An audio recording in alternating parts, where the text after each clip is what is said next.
I'm delighted to see that the key points of Boris Johnson's interview, which is being screened on Friday night, the interview that he's giving to his buddy Nadine Dorries, the lady who quite often can barely string a sentence together when she's asked questions on an interview. So I'm sure Boris is doing so much better than she has done in the past. I'm so pleased that a lot of the content has been leaked, which means it's not going to be necessary to watch it live. We're not going to have to go through that misery. And it follows the sort of denials and the sort of analysis that one would expect from Mr. Johnson, and it seems to me to be very convincing. It is actually, in many ways, a pleasure to listen to him. I don't agree with a lot of what he says, but he says it compellingly, and he says it with animation and theatricality, which is confidence boosting at a time when there really is nobody in power who can command the stage. Boris can. But then, of course, so can King Rat. Now, he tells Nadine Dorries that during the COVID period, he thought that all his gatherings were within the rules. But, why did he have these gatherings? I just don't understand why he felt the need to have the various gatherings that he indulged in. It was self-indulgent at a time when people were making extraordinary sacrifices. And I think that's the point that he fails to realise. It's a moral point rather than a legal point, and therefore probably he may get away with it. But it shows a lack of responsibility that really did for him. That is what brought him down. Anyway, let me repeat what he said. Let me quote. He says, "But I'll just repeat what I've said before." Nice. And I hope it's obvious to everybody that anybody who thinks I was knowingly going to parties that were breaking lockdown rules in number 10, or then knowingly covering up parties that were illicit, that other people were going to, that's all strictly for the birds. Well, the key here is the knowingly, and the investigation has decided that they're not really bothered whether there's a knowing or a non-knowing, whether it was accidental or knowing. These parties shouldn't have been taking place.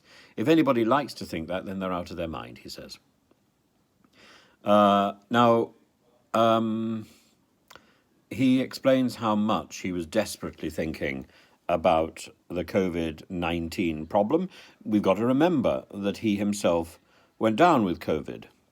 And we all thought what we were doing, he says, or certainly I thought what we were doing was within the rules. And what we certainly thought was that we were working blindingly hard on some massive priorities for the country. Absolutely true. But the Metropolitan Police issued 126 fines for breaches of the COVID rules. And Mr. Johnson himself and Mr. Sunak were both fined. And the Privileges Committee that Harriet Harman is leading has been looking at evidence handed over from Downing Street, huge amount of evidence apparently, presumably also with the photographs which were also handed to the police. Now, Johnson went on and one of the points he makes is that the third anniversary of Brexit is coming up. We may just have had it, actually. The third anniversary of Brexit is coming up, and we're not making a great fuss about it. But he says that if Brexit had not happened, we would have found it so much harder to wheel out an efficacious vaccine. He says that leaving the European Medicines Agency meant the UK's Medicines and Healthcare Products Regulatory Agency, the MHRA, was totally free to decide how fast to approve the vaccine. It's not entirely true.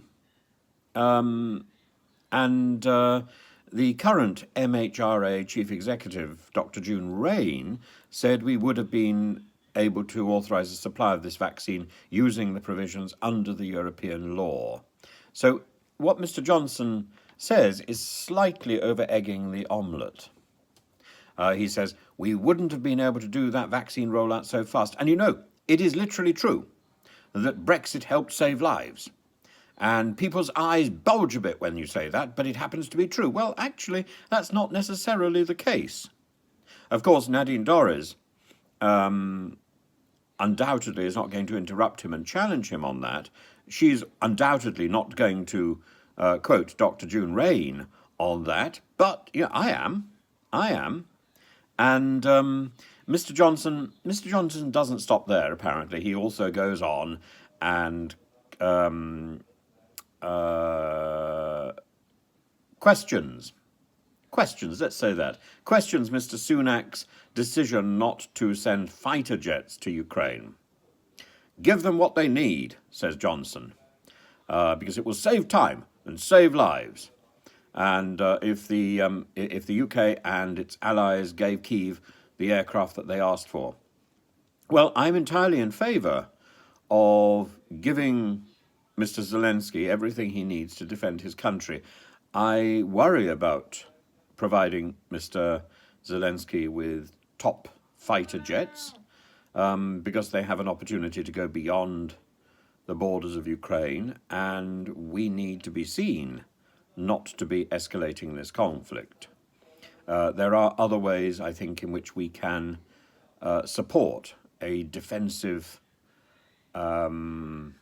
position and at the same time negotiate a solution. But those two things need to go together, and at the moment we are not negotiating, and we should be. We should be negotiating with Mr. Putin. Whether we think Mr. Putin is a blackguard or not, it doesn't matter. We should be sitting at the same table with him, and we should be pressing for that seat, as indeed Mr. Erdogan is doing at the moment. Mr. Erdogan is right. From that point of view, we are wrong. But we are quite right and quite on target to be supplying tanks to Ukraine. I don't think we should be supplying fighter jets at this stage, but we certainly shouldn't be ruling things off the table. I just think we shouldn't be putting too much on the table. And we must keep telling ourselves this is not our fight. Because unfortunately, the more we help, the more we feed into the propaganda battle, which again, we have not addressed. So there are three things which we should have addressed and which Boris could lead in addressing. The first is to help Ukraine to defend itself. The second is to negotiate directly with Mr. Putin. The third is to counter the propaganda battle, the propaganda which is ongoing through the rest of Russia. That's a huge amount of space, and people in the majority of Russia have no other source of information except for the stuff which is coming through the television. And I know, to my own regret, how Russian television dubs whatever it wants people to say directly into their mouth. It was done to me. When I was interviewed on Russian television, for NTV, I was certainly on one occasion dubbed with words I never said. I think it happened twice, but I don't have the evidence for the other time. I had the evidence the second time.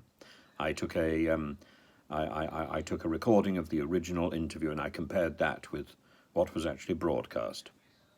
It was decisive. And if Russia can do that, if the Russian media can do that about something which is not important to it, how much more can it be doing this on a regular basis to things which are important? And it's not just dubbing, it's deep faking and everything else. And the Russian media is locked into a propaganda battle that it is winning. and we are doing nothing to challenge what is being said. It's got nothing to do with the trolling and the nonsense which is put out to European and Western governments and to social media and so on. That is a different matter. This is about challenging the lies which are routinely put out to the Russian population. If we expect the Russian population to question Mr. Putin, to question his madness, when it is constantly told that it is under threat from NATO, that Ukraine started this war, and that this is a battleground between good and evil, between Russia and Nazis, between Russia and depravity, that this is a fight between the Church of God and the Church of Satan. Well, how are we going to win that battle? Because that is the battle. That is the one. And the moment we can open Russia's eyes to the nonsense that its president is sprouting, there will be change in the air. And until that time, we have to deal with Mr. Putin.